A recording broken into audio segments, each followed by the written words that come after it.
Hello and welcome to episode 69. Nice, of No Rares Required.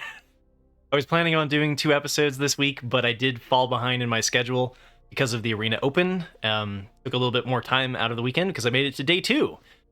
So those drafts are available if you want to check out how the Arena Open went. And in case you're new here, every week I cover the top performing commons and uncommons for a draft in a color pair or archetype, and that you vote for here on YouTube. And this week, Dimir or Blue Black won the vote. And Dimir has been a little bit of a struggle in this set, and part of it is because of the removal. So the theme on MTG Arena is clue control, and it's relatively accurate, but the problem is how do you approach going about control in a set that started off with Boros being really strong and like dog walkers. So if you're doing like one for one removal and your opponent is playing things that are, multiple cards in one, it's very difficult to control your opponent. And so I think that's partly why the Dimir archetype has been struggling. However, as time has continued, I do think that the archetype is viable and can do well, especially since Boros is now overdrafted and it's kind of, draft corrects for itself. So I do think that control is working a little bit better now than it was at the start of the set. However, I do have to say with an asterisk that I have not trophied with Dimir. I've given it a couple of attempts, but haven't gotten there yet. But my plan, my strategy, based off of 17 lands data, is to draft all of the removal, some more removal, and just a little bit more removal, right? You want like 8 as a minimum on your removal. And Long Goodbye and Extract a Confession allow you to get rid of warded disguise creatures, and then instant speed removal like Murder allows you to get rid of any big threats that have been flipped or undisguised. So hopefully it is still a little matchup dependent, right? Like if you play it, you kind of hope that you don't come up against the go wide archetypes. But I do think that it has a space, right? And the second part of the archetype after removal is card advantage. So you're going to look for cards like Projector Inspector, Fairy Snoop, and stuff that like creates clue production. And one of the redeeming factors of the archetype is Coerce to Kill, which is a mythic level uncommon in my mind. It is an automatic 2-for-1 since it removes one of your whatever you enchant, and then it's a 1/1 death touch, so it can trade with something else of your opponent, or they have to use removal on it on their own creature. And one weakness to the archetype is that the 2-drops are not fantastic. So I do tend to lean towards using things like Reasonable Doubt, which works better on the play or on the draw than it does on the play. Because if you're countering the ward creature when you have 2 mana untapped, that works out pretty nicely. It's a little bit more awkward when you're on the play. But yeah, if you can like do that, and then the Unscrupulous Agent is the 1/1 that makes your opponent discard a card and then it's exiled so they can't use it for collect evidence later. That's been my primary other 2-drop. I do feel like it's relatively split between blue and black. I tend to be like a 9-8 split if I can because of the double pip and Murder, the double pip black and Murder. And then the 2-drops that I am more interested in playing, the early stuff, tends to be in black as opposed to blue. I'm not a really big fan of like Bubble Smuggler, but it can work in a pinch. And so with that in mind, let's dive into the data on 17 lands and when I think you should look to take certain cards, as well as alternative strategies during a draft. So first up, what I like to do here is calculate the total wins created, and I do this by averaging the game's played win rate and the game in hand win rate on 17 lands, which is a tracker for Magic the Gathering. And I subtract the average win rate of all of the users in the archetype and then multiply it by the number of games played. And what this allows me to do is filter through the cards that are performing the best. So to read out through the list for the people who are listening audio only, top of the list here by quite a bit is Coerce to Kill, the mythic level uncommon, followed by Extract a Confession, Lasav, Wearer of Faces, Unscrupulous Agent, Murder, Cryptic Coat, Reasonable Doubt, Cold Case Cracker, Atrada Deadly Fugitive, Fairy Snoop, Steam Core Scholar, Long Goodbye, Exit Specialist, Projector Inspector, Drag the Canal, and Surveillance Monitor. So if you don't know what these cards are, don't worry, we'll be covering most of them, if not all of them, shortly. As far as the opposite, you can calculate what are the total wins destroyed. And this one, we've got Kaya, Spirit's Justice, Judith, Carnage Connoisseur, Evidence Examiner, Alquist Proft, Repulsive Mutation, Mystery Key, Whisper Drinker Vampire, Torch the Witness, Case of the Gorgon's Kiss, Repeat Offender, Blood Spatter Analysis, Victimize, Macabre Reconstruction, Cryptics, Benthic Criminologists, and Kylox's Volt Strider. So takeaways, because I don't want to really go through every single one, right? I want to be a little bit faster through this segment. Basically, the takeaways are the archetype does not splash well, right? Like a lot of these purple cards on that list are multicolored bombs and just don't work particularly well in Dimir, since Dimir doesn't fix for colors very well. So I would save the splashing the off-color bombs for when you have better fixing in green. Even for something like Torch the Witness, which is really great removal in red. And then there's a couple of things that I think you should avoid. Case of the Gorgon's Kiss. Repeat Offender, some people have really liked it. I don't like it in a control matchup. If you're going to play Repeat Offender, you should probably be in Orsov or in Rakdos, which is a little bit more aggressive. Victimize is one where, like, if you can fill out your graveyard, you can get some really cool value out of that because you sacrifice a creature and reanimate stuff from your graveyard. But the Macabre Reconstruction is like the Raised Dead, where you can bring stuff from your graveyard, and it's just too slow. It's just something that's like you're just going to get run over by the aggro decks.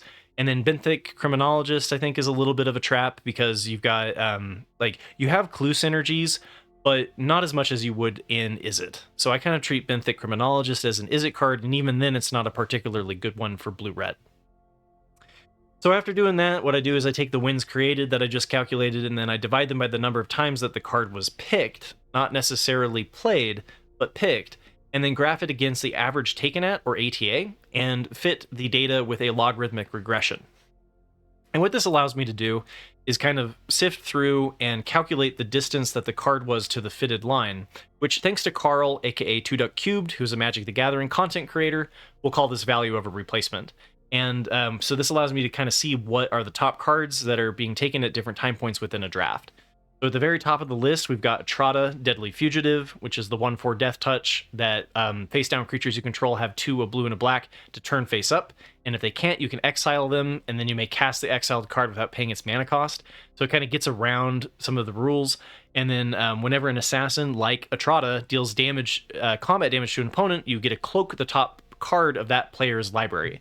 So every time that they don't block your 1/4 Death Touch, you're getting a 2/2 on the board, and you can overwhelm your opponent. And then you also have some fun stuff that you can do with the face-down creatures. And then Vein Ripper has been a very impressive mythic. You get a 6/5 flyer for 3 triple pit black, and then it has Ward, sacrifice a creature. Whenever a creature dies, target opponent loses 2 life, and you gain 2 life. So yeah, this one goes without saying. This is a reason to actually dip into black. Cryptic Coat is a top performing rare in blue, so this is a good reason to be in blue. And sometimes you're going to end up in Dimir because you open up Vein Ripper and you open up Cryptic Coat, and you're like, okay, well, let's give it a shot. That's kind of been what's led me into the archetype. Deadly Cover Up is another great pack one pick one. It's the Wrath that you can collect evidence and then remove something from their hand and their library. You've got the Steam Core Scholar, which is the 2/2 Flying Vigilance for 2 and a blue that draws 2 cards and then discards 2 cards unless you discard an instant or sorcery or card with flying. Homicide Investigator is the 2/2. When a non-token creature dies, you investigate, and it only triggers once per turn.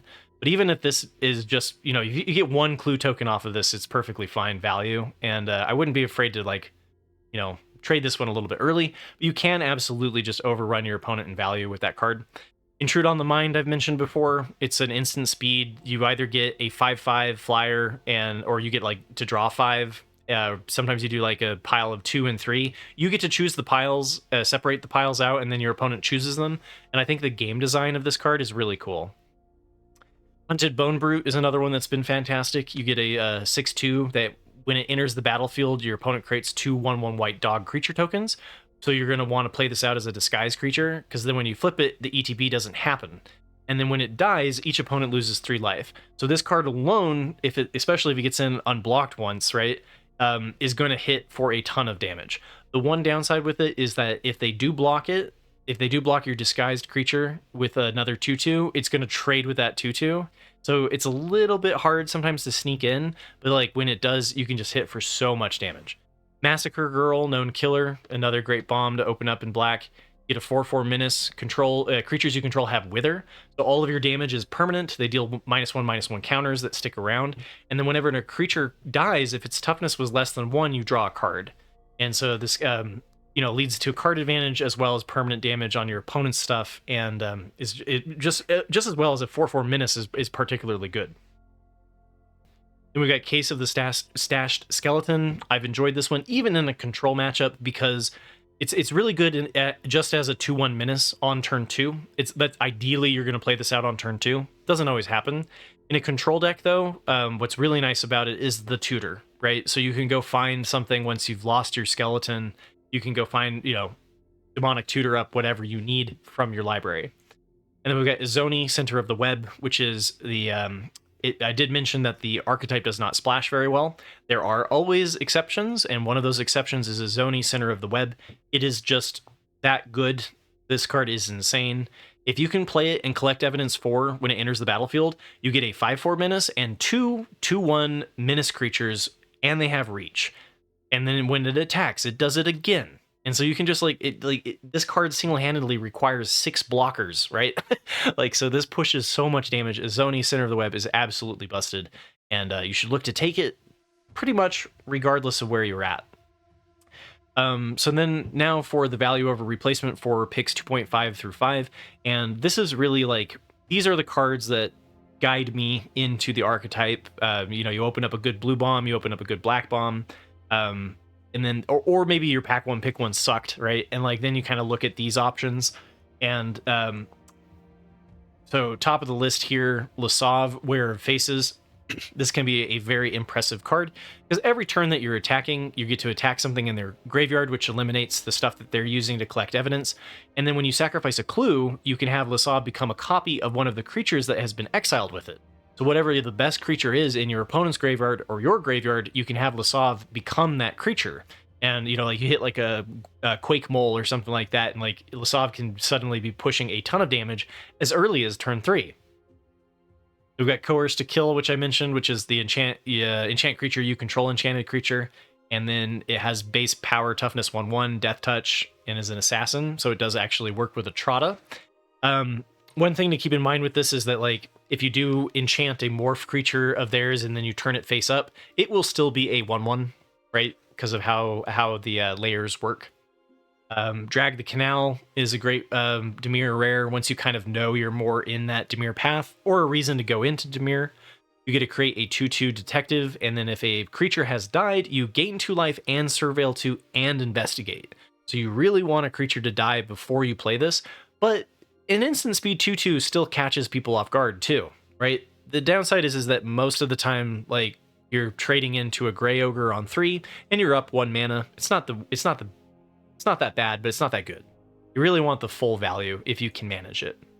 Murder, like I mentioned at the beginning, it's not a great set for Murder, right? I mean, if you were to go back 3 years and tell me that there was going to be a set where Murder wasn't good, I would have laughed, because instant speed removal is just usually so good and easy to get 2-for-1s. The Ward makes it a little bit harder, but still instant speed removal is instant speed removal, and as long as you're hitting something like a Hellion or something that they spend a lot of mana into that no longer has the Ward, I've been impressed with Murder. And then on the flip side, removal like Long Goodbye has been particularly good because you don't have to pay the Ward, and so you can trade up in value and remove one of their Ward creatures, and it's also at instant speed. Just remember that if you do select this into something that turns into something that has a mana value of greater than 3, that it's going to fizzle, right? So if you go to shoot a Ward creature and they flip for 5 mana into something with mana value 5, then your Long Goodbye is gone. Surveillance Monitor, we get a 3/3 that when it enters the battlefield, you collect evidence 4, and then if you do, you create a 1/1 colorless Thopter artifact creature token with flying. And this set, the Soul Tie space, so green, blue, and black, are all doing the collect evidence thing relatively well. So Surveillance Monitor works in that space. And if you're just in the Dimir space, I think the Surveillance Monitor is still worth doing. Although you don't have the Topiary Panther into the graveyard for early collect evidence like you do in Simic, but still worthy playing. Leering Onlooker I've really liked, especially because if you mill it into the graveyard, then you still get value out of it, and a 1/3 flyer is not a bad stat block. When everybody's playing Gray Ogres, you can block your, this is a slow controlling archetype. You're really looking to gum up the board, and Leering Onlurker does that quite well. And then you can create 2 1/1 black bat creature tokens with flying once you get to that point where you're not really sure what to do with your mana. Exit Specialist has been absolutely amazing in every blue deck. Exit Specialist allows you to bounce something when you flip it up. So if it's disguised and then you pay the 1 and a blue to undisguise it, you get to bounce something of theirs. It can be a little bit awkward if they have a ward creature and you have to pay the 2. I don't like it in that situation, but you can use this just as a 2/1 on turn 2 as well to pressure your opponent. And then sometimes your opponent just has a really big creature, and I've made Exit Specialist into a game-winning threat because if you can get its toughness, above 3, then it can't be blocked by something with power 3 or greater, right? And so then it has to be multiple blocked by multiple 2/2s, and like you can just push really, really great damage through after you've already tempoed and bounced them. So I've been very impressed with Exit Specialist. Prof's Eidectic Memory, anytime that you have the ability to follow this up with the Steam Core Scholar at Rare or the Projector Inspectors, you just get, like, on top of your card value, you get +1/+1 counters, and it cycles. It replaces itself.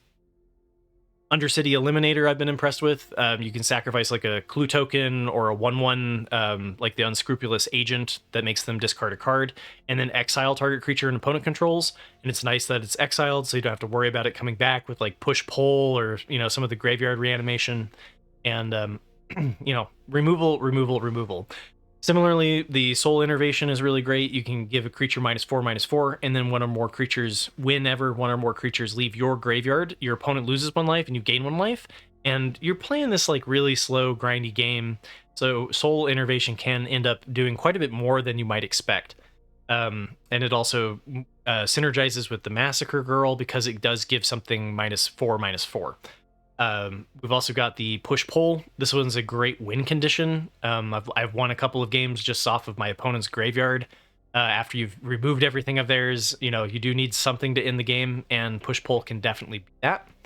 And then you've got Undercity Sewers. It's definitely worth picking up the Surveil lands. I like to look for them between picks 2 and 5, and it allows you a little bit more flexibility, even if you're not really splashing. Just smooths out, because like a 9/8 split is not ideal in the slightest, right? The Outrageous Robbery has been really good, especially the longer the game's going and the more you're going for value. You can end up drawing 5 or more cards off of this, and I've just played a game where somebody hit my Ezram off of an Outrageous Robbery and won the game. So these are all good reasons to kind of go into the Dimir space. Now, picks 5 through 8 are kind of, once you have gone down the Dimir space, what are some of the undervalued uncommons and commons that you're looking to pick up? And so start of the list here, we've got the Unscrupulous Agent. This one I do think is nice. I don't think you want to take it too early. If black is open, you should be able to get these guys. Same thing with Extract a Confession. I've been impressed with this card. I had a deck that was running 4 of them. Again, it's a little bit matchup dependent, because if you have a Dog Walker and they create 2/1/1s, then your Extract a Confession is going to look a lot worse. But you can collect Evidence 6 to hit the creature with the highest power. So even if they have a whole bunch of 1/1s, you can work around it. It just becomes a little bit more expensive. And Fester Leech is another one that I've enjoyed. Don't be afraid of self-mill. It's evidence, it's evidence for later. It's information so that you now have a better idea of what your next draws could be. And unless you actually mill yourself out, which I've yet to do in this set, don't be afraid of self-mill. I know there are going to be times when your Trotta or like your Busted Bomb goes into the graveyard. That's part of it. That's part of Magic. It's okay. It doesn't actually affect the chances of hitting your rare. I'm trying to, I can show you the math, but all the cards, some games you're only going to draw the rare because you milled to it, right? That's a way to like offset it in your mind. But Fester Leech threatens really well, so you can attack in and then threaten to become a 3/3. And defensively, it works really well because you've got a 3/3, and that's hard to attack into in this set until they get to 5 mana. And then if they're waiting to attack into you till 5 mana, hopefully you've designed your deck in a way that you are added an advantage to win. Fairy Snoop is you can play it out just as a 1/4 that helps gum up the board, or you can flip it up and look at the top 2 cards of your library and put one into your graveyard for evidence or for synergies like the Leering Onlooker. And then so it gives you some nice card selection. You've got the Scene of the Crime, which allows you to play out your lands, and it's a colorless land that's tapped, but you can tap an untapped creature that you control to kind of do 1 mana of any color. But the point of it is that later, when you get to that top deck stage where you've traded and traded and traded with your opponent, then your land becomes a draw. And don't forget that you can tap it for colorless mana. So you can tap this and then use one of that colorless mana to sacrifice it. If you just go for sacrificing it on Arena, I think it's going to auto tap differently and make you pay more mana than you should. So keep that in mind. You don't need to tap it to be able to sack it to draw a card. One of the downsides, though, is that Artifact Hate can blow up your land, and it is a tap colorless land, so you don't really want it in a lot of decks, which is an upside with Dimir, is that you should be able to find these. Cold Case Cracker I've been impressed with. You get a Phantom Monster, so a 3/3 flyer for 3 and a blue, and then when it dies, it creates a clue token. And then Eliminate the Impossible is a nice card that, you can completely surprise your opponent here. They're attacking you with like 3 menace creatures that are all suspect, and then you suddenly can block all of them and they don't have as much power. So Eliminate the Impossible can be an absolute blowout, especially defensively. And then it does give you a clue token, which is another kind of sub-theme for the archetype. Projector Inspector works great in multiples. The more detectives that you have, the more synergies that you get with Projector Inspector, and they kind of help you filter through, ditch your lands late or find your lands early. And I've been really impressed with the Projector Inspector in every blue archetype. The Furtive Courier I've been a little bit less impressed with, but if you have enough draw mechanics, then I like the Furtive Courier, because whenever you sacrifice an artifact, then it becomes unblockable, and then when you're attacking, you draw a card and discard a card. So it kind of helps you into that drawing card, filtering, finding your threats kind of theme, right? And then you do have the clue token sub theme, maybe a little bit less than like Is It or Blue Red, but I've still liked the Furtive Courier enough to justify the 3/2 stat block.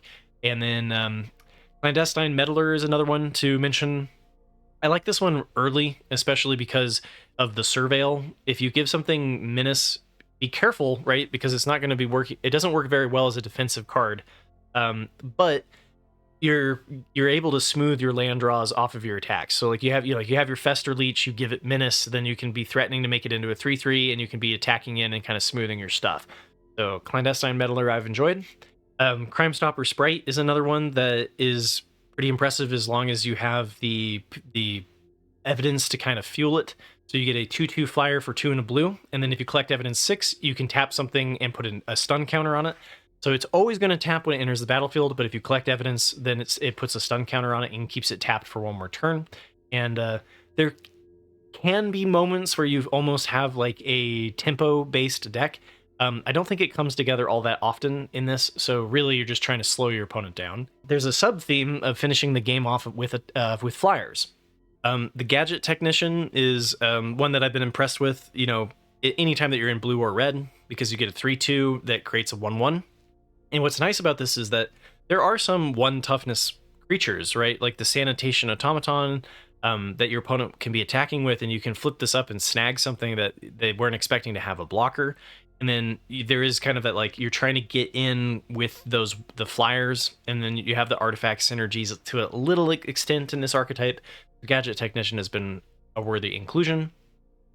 Slice from the Shadows I've enjoyed. I did mention at the beginning that you really want to prioritize removal, and the downside is that there are some that you want to take a little bit less, right? And I think Slice from the Shadows is one of those. I know that it can't be countered, and you're able to pay the 3 to eliminate a ward creature. That's the most ideal space. You're still kind of in parity with them in that situation, or trading down. If you need to remove something with 5 toughness, you need to pay 6. But like Slice from the Shadows in this archetype, I need to get to 8. So I look to take them in the picks 5 and onward. And Granite Witness has been good anytime that you're in blue and white. You get a detective, which has synergies with the projector inspector. You're not going to be able to get that, though, because you don't want to splash white. But when you flip it up for 2 blue, you're able to tap something, and it attacks in as a flyer with vigilance, so you can pressure in through the air. Escape Tunnel is still worth playing, even if you aren't going to be splashing, right? This is not reserved for only when you have a Zoni. Escaped Tunnel, the fact that you can make something power 2 or less unblockable and then flip your disguised creature afterwards works well in every archetype. And then thinning your deck, be careful about when you thin your deck, because you do want to draw lands in control, but it's still good for that as well. And then as far as what cards am I looking to wheel, I think that this is a very underdrafted space, right? I mean, like, people are still struggling to figure out how to get Dimir to work. And so there are a lot of options that you can look to take on the wheel. Starting with the Persuasive Interrogators. This one allows you to creates a 2-token when it enters the battlefield, it creates a clue token. It's a 5/6 for 4 double pip black. When you sacrifice a clue, target opponent gets 2 poison counters. So if you can get enough clue production, you can actually use this as a win condition and win through the Persuasive Interrogators. And it's definitely one of those that's undervalued, right? You don't usually see an uncommon make it into pick 8. And so it's cool that, like, you can see a Persuasive Interrogators and try to wheel it and usually be successful. Reasonable Doubt is something that I look to pick up late. The counter spells work well in control. As I mentioned, you have limited good 2-drops, so my early plays tend to be Reasonable Doubt. You do want to set it up to use Reasonable Doubt early, because the longer the game goes, then the worse that Reasonable Doubt becomes. Deduce is really good in the Dimir space. You're looking to do card draw and you want clue token synergies, so I've enjoyed Deduce. Unauthorized Exit is good for bouncing your opponent's stuff. There's a lot of tokens in the set, like the 2/2 detective tokens that you can hit with this, and you can also hit something that they've spent a lot of mana to flip after it loses its ward. So, like, if they're flipping over a Hellion and you do an Unauthorized Exit in response, they lost a ton of mana for that turn, and it's, you can time walk people in certain circumstances. So look for those circumstances. Hotshot Investigators, I've been impressed with. And maybe I'm alone, but the data, I think, supports this. But I've played Hotshot Investigators, and I like it. Being able to bounce your opponent's stuff tempo-wise works really well. You get a 4/4, and then you can bounce something. And you can bounce something of your own to trigger and investigate. I think that's where it's not particularly good, unless you have an amazing ETB or something like that. Most of the time, you're just better off removing something of your opponent's, and downside of this is that it's a 6-drop, so you can't afford to play too many of them. Bubble Smuggler works in a pinch, and I've been tempted to play more of them because of how weak the 2-drop slot is. I just pick them up if I do find them on the wheel. I don't really think you need to get, like, a certain amount of 2-drops in the set, because so many archetypes do just start out on turn 3 playing a ward creature, and that's not, like, terrible pressure. There's a couple of times where people start on 1, like against Rakdos, especially with the Gorehounds and such. But so the Bubble Smuggler is one of those that, like, you can play it out as a kind of not so great 2-drop, or you can disguise it and turn it into a 6/5. And it's expensive to flip, though, and I think there's better ward creatures out there, but it should be available late. And then Sanitation Automaton is another one that I've liked, as long as you are in the Sultai space and interested in doing stuff with the Surveil and the Collect Evidence. And 2/1 is not the worst stat block in the world. And then, to an extent, Snarling Gorehound is okay. It's not as good as it is in, like, Orsov or Rakdos, which are the more aggressive black archetypes, in my opinion. But the fact that whenever a creature with power 2 or less enters the battlefield, you trigger a Surveil, doesn't mean that you have to be attacking and pressuring your opponent for this card to be good. So I like Snarling Gorehound. It gets the the stamp of approval. So next week, I'll be covering at least 2 archetypes. I might have to do 3, just because I'm trying to get everything covered before I take off and take a little break. So remember to cast your vote if you have an archetype that you'd like to see next. Rakdos was a close follow-up for this Dimir, so I think I've got that one on my radar. And if you played in the Arena Open, let me know how you did in my Discord. The link is in the video description, or you can let me know in the comments below. And every Friday, I publish a best of 3 sideboard guide, and every Saturday, a 50-match summary, and every Sunday, a standard meta review, and every Tuesday, a draft guide for the current set. So remember to click like and subscribe for more near daily Magic the Gathering content. And thanks for listening and being a part of my community. You can always come catch me on Twitch too, every weekday at 5 p.m. Eastern or 2 p.m. Pacific. And good luck with your games and future trophies. Thank you all for the support, and I'll see you next week.